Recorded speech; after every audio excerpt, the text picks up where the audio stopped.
पायावर धोंडा मारून घेणे किंवा अवदसा आठवणे या शब्दाचा नेमका अर्थ समजून घ्यायचा असेल ना तर हे नक्की ऐका. नमस्कार मित्रमैत्रिणींनो, आज ऐकूया शुक्रवारची एक वेगळी गोष्ट. अँग्री बर्ड्स हा गेम आठवतो का हो तुम्हाला?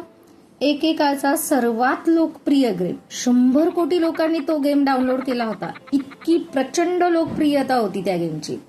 आणि एक दिवस त्या गेमच्या क्रिएटरने तो गेम स्वतःहून डिलीट केला. हे मूर्खपणाचं लक्षण वाटतंय ना? पण अगदी हाच मूर्खपणा अँग्री बर्ड्सने केला. त्यावेळच्या पिढीसाठी फक्त हा गेम नव्हता, तो गेम ऑफ गेम्स होता. पबजी पेक्षाही मोठा होता. गेमच्या इतिहासातलं पहिला गेम, ज्याचे 100 कोटीहून अधिक डाउनलोड झाले आहेत. आणि 2010 मध्ये रॅविओ या कंपनीने जी या गेमची मालक होती, एक अविश्वसनीय निर्णय घेतला. त्यांनी ओरिजिनल गेम सर्व ऍप स्टोअर्स मधून काढून टाकला. अगदी अचानक. कोणीतरी आपला सगळ्यात मोठा हिट गेम का डिलीट करावा?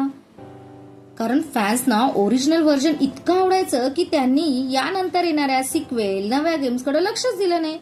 मग रॅविओला वाटलं, चला जुना गेमच काढून टाकू, फॅन्सना नवीन गेम खेळायला भाग पाडू. ही सगळ्यात मोठी चूक होती. लोकांनी नवीन गेम खेळणं तर सोडलंच, पण गेम खेळणंच थांबवलं. रॅविओने करोडो फॅन्स गमावले आणि ही कंपनी त्यातून पुन्हा कधीच सावरू शकली नाही.